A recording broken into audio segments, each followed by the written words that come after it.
ఒకడెవడో వస్తాడు, వాడొచ్చి మనందరికీ న్యాయం చేస్తాడు అని అనుకున్నప్పుడు వాళ్ళు నా వైపు చూసినప్పుడు నాకేం గర్వంగా అనిపించదు. ఎందుకంటే ఇంకా ఎవడో ఒకడు వచ్చి న్యాయం చేయాల్సిన పరిస్థితుల్లోనే జనం ఉన్నందుకు బాధగా అనిపిస్తుంటుంది. సో అలా ఎవరి కోసం వేచి చూడకుండా ఉండే రోజు రావటం కోసం ఎప్పటి నుంచో కొన్ని వందల సంవత్సరాల నుంచి, వేల సంవత్సరాల నుంచి చాలా మంది ప్రయత్నిస్తూనే ఉన్నారు. వాళ్ళ వరుసలో ఎక్కడో చివరి నిలబడగలిగే స్థాయి నాకు కూడా భగవంతుడు కల్పిస్తే అంతకంటే గొప్పది ఇంక మరేం లేదని చెప్తూ ఉంటారు ఆయన. చెయ్యెత్తగానే జనం ఆగిపోయే శక్తి ఎక్కడో కోట్లలో ఒకటికి ఇస్తాడు దేవుడు.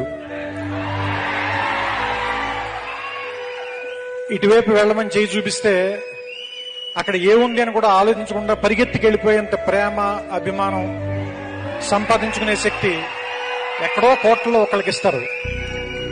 అలాంటి కోట్లలో ఒకడు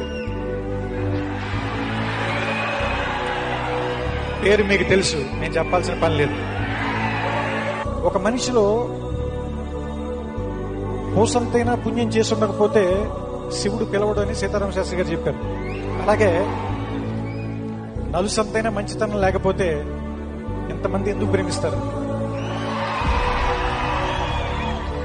సో ఇది బహుశా నిలువెత్తు మంచితనం అయి ఉంటుంది. అందుకని ఎంతమంది